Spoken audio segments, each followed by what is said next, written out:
बिस्मिल्लाहिर्रहमानिर्रहीम अस्सलाम वालेकुम।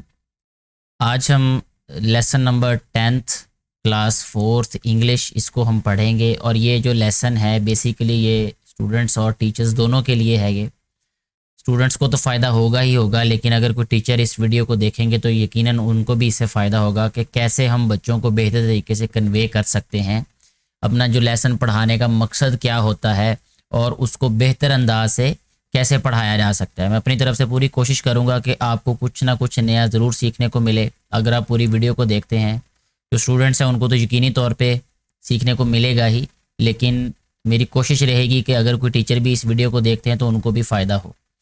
इस लेसन का नेम है the motherly love. Motherly love का मतलब ये होता है कि माँ का प्यार। ठीक है, माँ का प्यार इस लेसन का नेम है। और इस लेसन में हमें ये बताया गया है कि माँ का जो प्यार होता है उसके बराबर जो है या उस जैसा प्यार दुनिया में कोई भी और इंसान से नहीं कर सकता।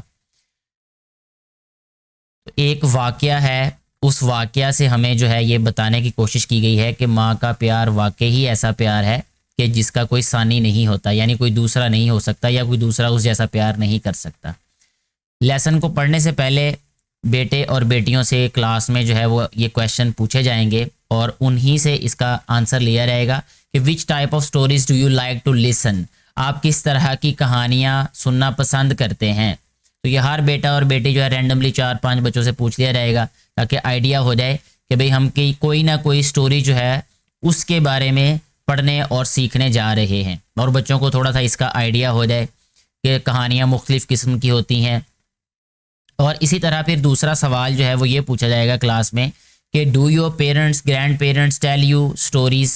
क्या आपके पेरेंट्स या आपके जो ग्रैंड पेरेंट्स होते हैं यानी आपके वालिदैन और आपके दादा दादी या नाना नानी जो होते हैं, क्या उन्होंने वो आपको कहानियाँ सुनाते हैं या कभी आपको कोई कहानी सुनाई उन्होंने। तो अगर तो बच्चे कहेंगे यस, अगर कहेंगे नो तो इससे थोड़ा सा अंदाज़ा ये हो जाएगा कि बच्चों को कितना कॉन्सेप्ट है स्टोरीज़ के बारे में, कहानी के बारे में। और वैसे भी इंसानी एक फितरत है कि वो कहानी को ज़्यादा दिलचस्पी से सुनता है। और ये जो लेसन है ये भी बहुत दिलचस्प है, बहुत इंटरेस्टिंग है। उसकी रीज़न ये है कि ये एक स्टोरी है और स्टोरी के थ्रू ही उन्होंने हमें जो मैसेज है इस लेसन के थ्रू दिया है, उस लेसन को भी हमने कोशिश करनी है कि साथ साथ जो है वो तलाश करें कि इस कहानी को सुनाने का असल मकसद क्या है। तो सारे बेटे और बेटियां जो है वो गौर से इस लेसन को सुनिएगा और मुझे ज़रूर बताइएगा एंड पे कि आपने क्या क्या लेसन्स इसमें से सीखे। असल में जो भी बात होती है उसमें बेशुमार लेसन्स होते हैं, तो आप लोगों ने गौर से सुनना है। जब गौर से सुनेंगे तो आपको जब भी कोई लेसन मिले आपने वो लेसन लिख लेना है। अगर एक से ज़्यादा लेसन्स भी आपको मिले तो वो भी आपने राइट कर देने हैं। मैंने जब इस लेसन को पढ़ा तो मैं अपने तौर पे बताऊंगा कि इस सबक में, इस लेसन में क्या क्या लेसन्स मिल सकते हैं। ठीक है जी, इस स्टोरी में से तो शुरू करते हैं जी लेसन को पढ़ना। Long long ago. Long long ago का मतलब बहुत अरसा पहले, बहुत देर पहले। ठीक है, इसको ऐसे नहीं पढ़ना लंबे लंबे अरसे पहले या लंबा लंबा पहले, इसका मतलब ये नहीं है। इसका मतलब ये है कि बहुत अरसा पहले। ये जो बहुत है ना, इसको मैं इस पे मैं वजन इसलिए दे रहा हूँ इस लफ्ज़ पे कि आपको पता चल जाए कि भाई बहुत ही वाकई बहुत देर पहले की बात है। ये बहुत अरसा पहले there lived a king in a grand palace. There lived a king के एक रहता था। क्या किंग बादशाह। लिव्ड है सेकेंड फॉर्म, ठीक है, रहता था है ये पास्ट इंडेफिनिट टेंस है। मैं अपनी क्लास के लिहाज से ख़ास तौर पे इस लेसन को पढ़ाऊंगा क्योंकि मैं उनको ऑलरेडी टेंसेस करवा चुका हूँ। टेंसेस में जो अभी तक मैं करवा चुका हूँ वो present indefinite, past indefinite, future indefinite 4 class को, और इसी तरह present continuous, past continuous and future continuous. ये टेंसेस मैं करवा चुका हूँ।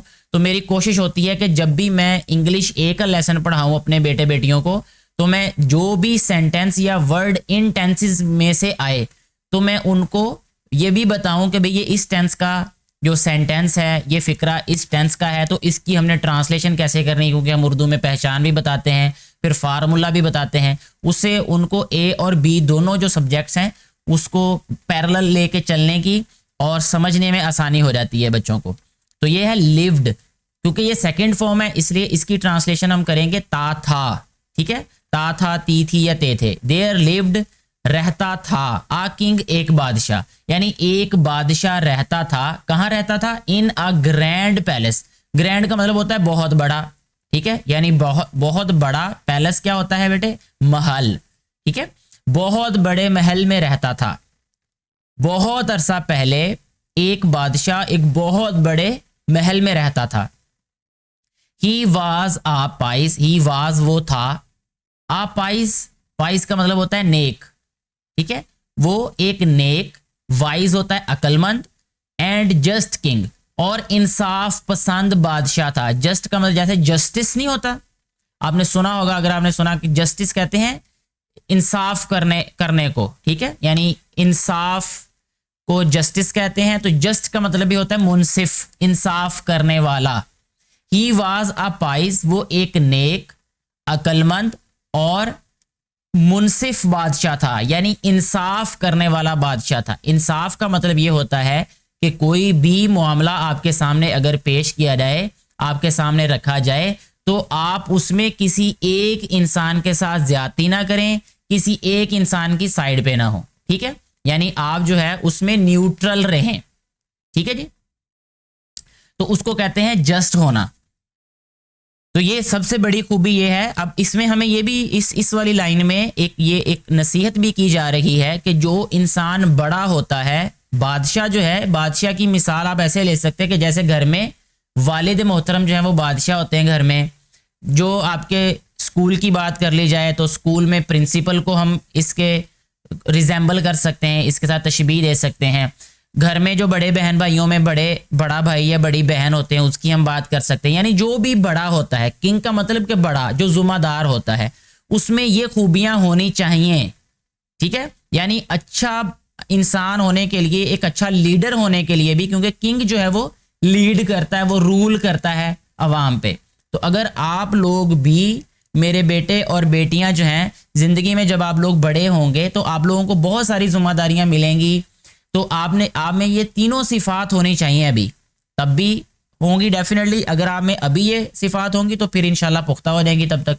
यानी पाइज होना चाहिए, नेक होना चाहिए आप लोगों को, वाइज होना चाहिए, अक्लमंद होना चाहिए, ठीक है। अक्लमंदी में आप लोग, मैं आपको ये कह सकता हूं अभी फिलहाल कि आप लोगों ने कोई फैसला करने में जल्दबाजी नहीं करनी, ठीक है, यानी फौरी फैसला नहीं करना। कोई मसला आपके सामने जिंदगी में आता है, कोई वैसे घर का मसला हो या कोई भी आपकी तालीम से मुतल्लिक अभी फिलहाल आप जिस स्टेज में हैं, तो आपने सोच समझ के फैसला लेना है, ठीक है।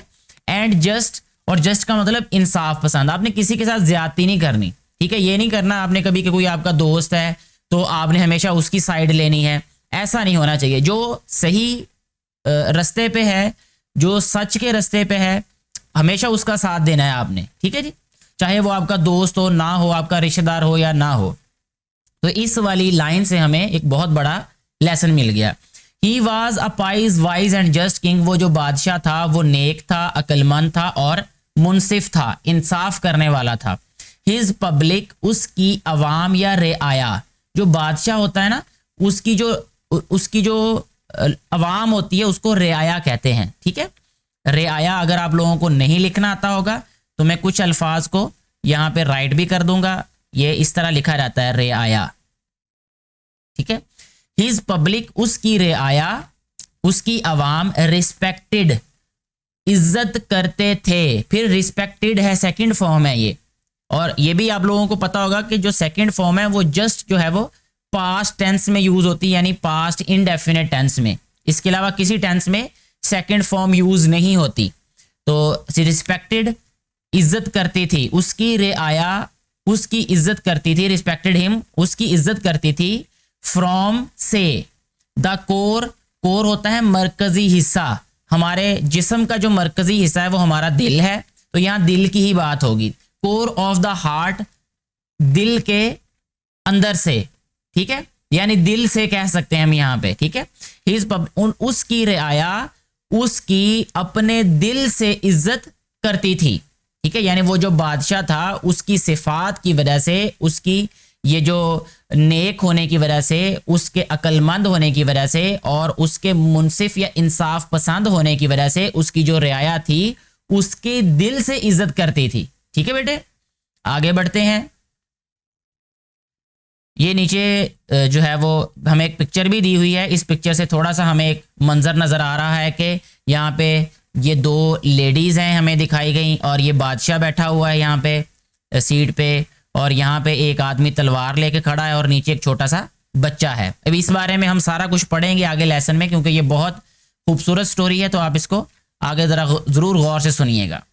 अच्छा, फिर क्या होता है जी, वन डे, एक दिन, the king was holding his court, जो बादशाह था उसने अपना दरबार लगाया हुआ था। कोर्ट का मतलब होता है दरबार, क्योंकि हम बादशाह की बात कर रहे हैं, तो बादशाह की जो कोर्ट होती है, यानी बादशाह की जो मजलिस या महफिल होती है, तो बादशाह ने क्या लगाई हुई थी, अपनी मजलिस लगाई हुई थी, या उसने अपनी कोर्ट लगाई हुई थी, उसने अपनी महफिल को जो है वो लगाया हुआ था, वहां पर दरबार लगाया हुआ जिसको हम कहते हैं। तो बादशाह को दरबार लगाते, तो हम इसलिए यहाँ पे कहेंगे कि बादशाह ने दरबार लगाया हुआ था अपना। सडनली, अचानक, हिज गार्ड्स, उसके जो मुहाफिज थे, उसके जो दरबान थे, जो मुहाफिज होते हैं ना बादशाह के, उनको दरबान कहते हैं। मैं यहाँ लिख देता हूं, दरबान।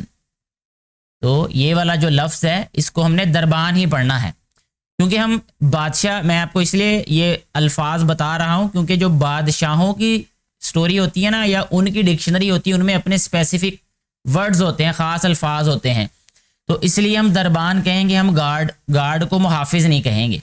तो अचानक बादशाह के जो दरबान थे, ब्रॉट, लाए, ब्रिंग होता है लाना, ब्रॉट होता है लाए, ब्रॉट 2 यंग वुमेन, 2 जवान खवातीन को, टू द कोर्ट, कहां पर, मजलिस में। तो जो बादशाह का दरबार था, दरबार में लेके आए, कोर्ट को कहेंगे हम दरबार। अचानक उसके दरबान 2 जवान खवातीन को दरबार में लेकर आए। देवर क्वर्लिंग, देवर यानी उन खवातीन की बात हो रही है। अब अगर होता एक खातून की बात, तो हम लिखते शी वाज, तो यहाँ क्योंकि 2 की बात हो रही है, ही और शी का जो प्लूरल है, जब ही और शी ज्यादा होंगे तो हम उनको दे लिखते हैं, तो यहाँ इसलिए आया है कि दे वर क्वर्लिंग, तो वो लड़ रही थी, वो झगड़ रही थी। ओवर अ बेबी, किस बात पर झगड़ रही थी, अब हमें यह भी बता दिया कि आपसे क्वेश्चन पूछा है व्हाई द विमेन वर क्वर्लिंग, तो आपने लिखना है दे वर क्वर्लिंग ओवर अ बेबी, वो एक बच्चे की वजह से लड़ रही थी। ओवर अ बेबी, बच्चे की वजह से या बच्चे पर, वो बच्चे की वजह से लड़ रही थी। बोथ ऑफ देम, दोनों ही, बोथ का मतलब होता है दोनों, बोथ ऑफ देम, दोनों, क्लेम्ड, दावा किया, दोनों ही दावेदार थी, दोनों ही, दोनों का दावा था या दोनों ने दावा किया। बोथ ऑफ देम क्लेम्ड, दोनों ने दावा किया, ये ज्यादा बेहतर ट्रांसलेशन है क्योंकि क्लेम्ड है, पास्ट इंडेफिनिट में हम इसकी ट्रांसलेशन करेंगे इसको, तो उसमें हम दिया, लिया, किया, ता था, ती थी या ते थे वगैरह में ट्रांसलेट करते हैं। बोथ ऑफ देम क्लेम्ड, दोनों ने दावा किया, to be the mother of the baby, to be होने का, बी का मतलब होता है होना, टू बी द मदर, मां होने का, ऑफ द बेबी, बच्चे की, ऑफ होता है का, की या के, द बेबी, बच्चा, यानी दोनों ने बच्चे की मां होने का दावा किया। सच सिचुएशन, इस तरह की सूरत हाल, सच होता है ऐसी, इस तरह की, सिचुएशन सूरत हाल, इस तरह की सूरत हाल, कंफ्यूज्ड, परेशान कर दिया, द किंग, बादशाह को, इस सूरत हाल ने, इस तरह की सूरत हाल ने बादशाह को परेशान कर दिया। किस लिए परेशान कर दिया, टू रिकॉग्नाइज, पहचानने में या पहचानने के लिए, द रियल मदर, रियल होता है असली, असल, एक वर्ड होता है रियल और इसका ऑपोजिट होता है फेक, ठीक है बेटा।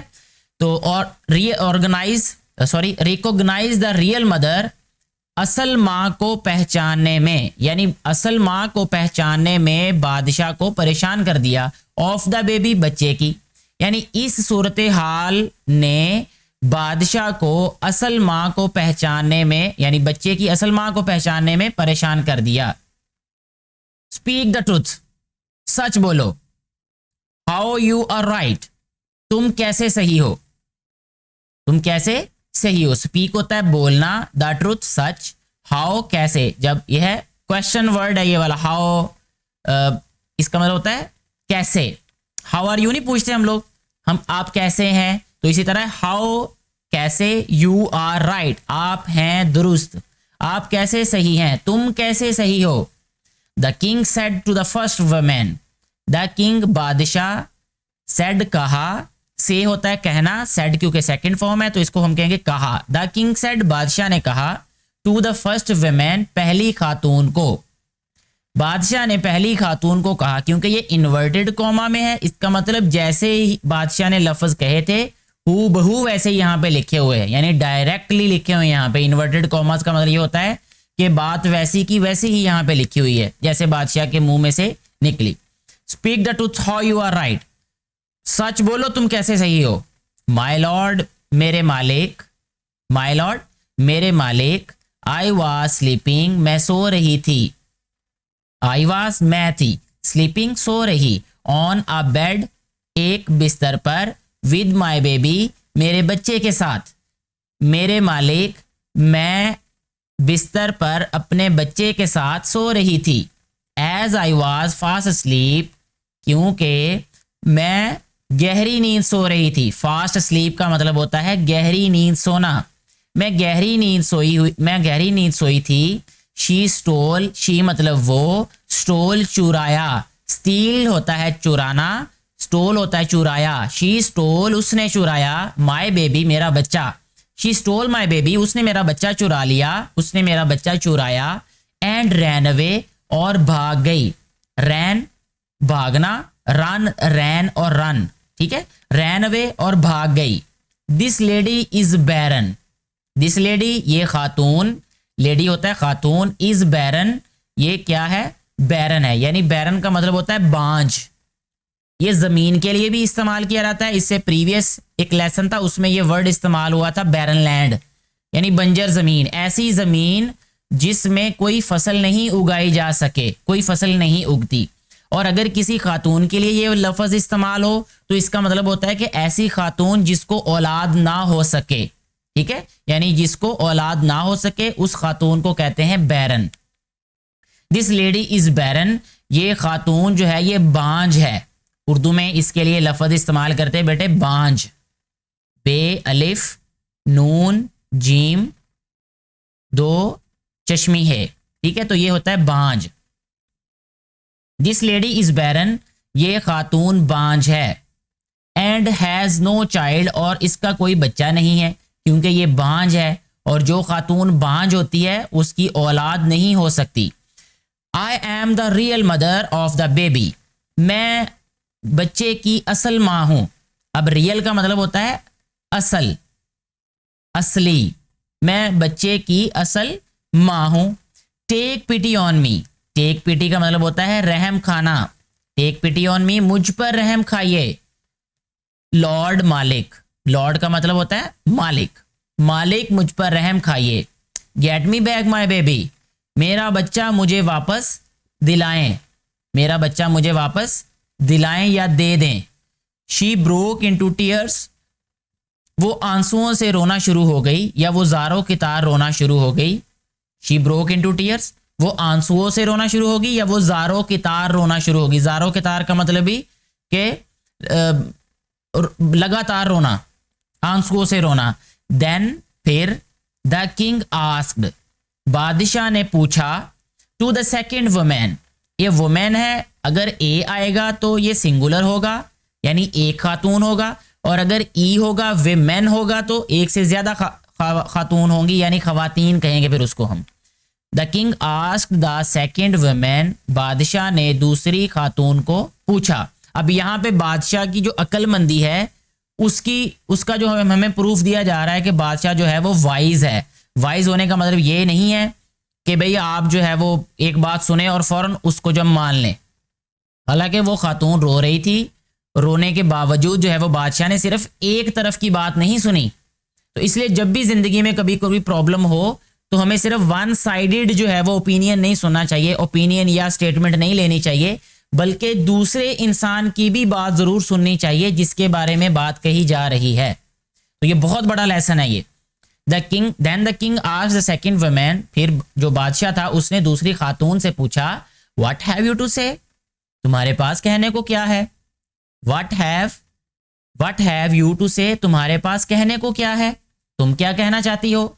माय लॉर्ड, मेरे मालिक, I am the mother of the baby, मैं बच्चे की माँ हूं, मैं बच्चे की माँ हूं। द लेडी टोल्ड, खातून ने बताया, you told you a fake story, खातून ने, औरत ने आपको एक, फेक का मतलब होता है नकली, नकली कहानी सुनाई है, यानी गलत कहानी सुनाई है। फेक, रियल होता है असली और फेक होता है नकली। फेक का मतलब हम यहां पे कहेंगे गलत कहानी सुनाई है, आपको गलत बताया है, गलत कहा है आपको। The king decided to solve the issue, solve the issue, बादशाह ने फैसला किया कि वो इस मसले को हल करेगा। डिसाइडेड, फैसला किया। द किंग डिसाइडेड, बादशाह ने फैसला किया, टू सॉल्व द इशू, मसला हल करने का, यानी बादशाह ने मसला हल करने का फैसला कर लिया। ही सेड, उसने कहा, to one of his guards, अपने एक दरबारी को, अपने एक दरबारी को कहा, ब्रिंग माई स्वॉर्ड, मेरी तलवार लाओ, मेरी तलवार लाओ। एट वंस, फौरन, द स्वॉर्ड वॉज ब्रॉट, तलवार लाई गई, तलवार जो है फौरन लाई गई। आइल, आई विल, आई और आई के साथ शैल बोलते हैं। I shall cut the baby, I will cut the baby, मैं बच्चे को काट दूंगा। इंटू टू पीसीज, दो टुकड़ों में। I will cut the baby into two pieces, मैं बच्चे को दो टुकड़ों में काट दूंगा या मैं बच्चे के दो टुकड़े कर दूंगा। And distribute him between both of you, और तकसीम कर दूंगा। डिस्ट्रीब्यूट का मतलब होता है तकसीम करना। हिम, इसे, बिटवीन, अब यहाँ पे एक वर्ड है बिटवीन, तो इसका भी क्लैरिफाई करना जरूरी है स्टूडेंट्स को कि बिटवीन का मतलब होता है दो लोगों के दरमियान, और एक वर्ड होता है अमंग। अमंग का मतलब भी दरमियान होता है, लेकिन दो से ज्यादा लोगों के दरमियान अगर मामला हो तो फिर हम उसे कहते हैं अमंग। अगर यहाँ पे हम कहते हैं distribute him between both of you, तो इसका मतलब सिर्फ दो लोगों के दरमियान ही मामला हो रहा है ये। और अगर हम कहेंगे डिस्ट्रीब्यूट अमंग, डिस्ट्रीब्यूट अमंग, तो फिर बोथ नहीं आएगा, ठीक है। तो distribute among all of you, यानी तुम सब में डिस्ट्रीब्यूट कर दूं। मतलब क्लास के अंदर अगर दो बच्चे होंगे, अगर मैं डिस्ट्रीब्यूट करना चाहूं कोई चीज दो में, तो मैं कहूंगा I will distribute this thing between both of you, ठीक है। तो दोनों के दरमियान मैं ये तकसीम कर दूंगा। और अगर मैंने सारी क्लास में ये डिस्ट्रीब्यूट करना होगा तो मैं कहूंगा I am gonna distribute the toffees और the candies among all of you, तो मैं सब में डिस्ट्रीब्यूट करूंगा ये, या मैं करने लगा हूं ये। सेड द किंग, बादशाह ने कहा। इमीडिएटली, इमीडिएटली, फौरन, फटाफट, ठीक है, जिसको हम कहते हैं फटाफट, जल्दी जल्दी, फौरन। इमीडिएटली द फर्स्ट लेडी, पहली खातून, स्टूड अप, खड़ी हुई, एंड क्राइड, और चिल्लाई, take pity on the baby, बच्चे पर रहम खाइए। Take pity on the baby, बच्चे पर रहम खाइए। ही इज नॉट माइन, वो मेरा नहीं है। ही इज नॉट माइन, वो मेरा नहीं है। सर, सर, वो मेरा नहीं है। Don't kill him before my eyes, उसे मारे मत मेरी आंखों के सामने, मेरी आंखों के सामने उसे मत मारें। माय लॉर्ड, मेरे मालिक, मेरे मालिक, उसे मेरी आंखों के सामने मत मारें। Please hold the baby to her, बराए मेहरबानी बच्चे को जो है वो उसे दे दें, उसे पकड़ा दें, यानी दूसरी खातून को पकड़ा दें। ये पहली खातून ने कहा, रोते हुए, चिल्लाते हुए। आफ्टर सेइंग दिस, ये कहने के बाद, शी बिकेम सेंसलेस, वो बेहोश हो गई। And fell to the ground, और जमीन पर गिर गई। She is the real mother of the baby, ये बच्चे की असल माँ है। सेड द किंग, बादशाह ने कहा। ही ऑर्डर्ड हिज गार्ड्स, उसने अपने दरबारियों को, अपने मुहाफिजों को ऑर्डर किया, हुक्म दिया, to put the other women, के दूसरी खातून को डाल दें, इनटू द जेल, जेल में, ठीक है। तो इस वाली लाइन में, इस एक लास्ट पैराग्राफ में हमें यह भी बताया गया है कि जो माँ होती है वो अपनी औलाद से इतना ज़्यादा प्यार करती है कि वो कभी ये भी नहीं चाहती कि उसके सामने उसके बच्चे को तकलीफ हो कभी भी। तो इसलिए यहाँ हमें ये दिखाया गया कि बादशाह क्योंकि वाइज था, जज था, उसको ये लगा, उसने ये सोचा कि भाई कोई भी, क्योंकि जो माँ होती है ना वो अपने बच्चे को अपने सामने तकलीफ में भी नहीं देख सकती, इसलिए वो ये चाहती थी कि मेरे बच्चे के दो टुकड़े ना किए जाएं, बल्कि ये उस खातून को दे रहे हैं ताकि इसकी ज़िंदगी तो बची रहे। इसलिए बादशाह ने ये सोचा कि भाई ये क्योंकि असल माँ है, असल माँ इसलिए है क्योंकि वो अपने बच्चे को तकलीफ में भी नहीं देख सकती। तो कोशिश करनी चाहिए हम सबको भी कि हम भी अपने वालिदैन को अपने ज़िंदगी के किसी अमल से तकलीफ़ ना पहुंचाएं। इसके साथ ही हमारी ये वीडियो कंप्लीट हो जाती है। जितने भी लेसन्स आपने इस पूरी स्टोरी में से सीखे हैं आप नीचे कमेंट करके भी बताइएगा कि कम से कम कोई एक लेसन तो हर एक व्यूअर लाजमी नीचे राइट करे इस सारे लेसन को सुनने के बाद, ताकि ज़्यादा से ज़्यादा इस लेसन में चीज़ें सीखी जा सकें। अगर कोई भी बात आप लोगों को समझ ना आई हो, कोई सजेशन हो तो नीचे कमेंट करके ज़रूर बताइएगा ताकि आने वाले वक्त में मज़ीद बेहतर तरीके से मैं अपने बेटे बेटियों को पढ़ा सकूँ। Thank you very much.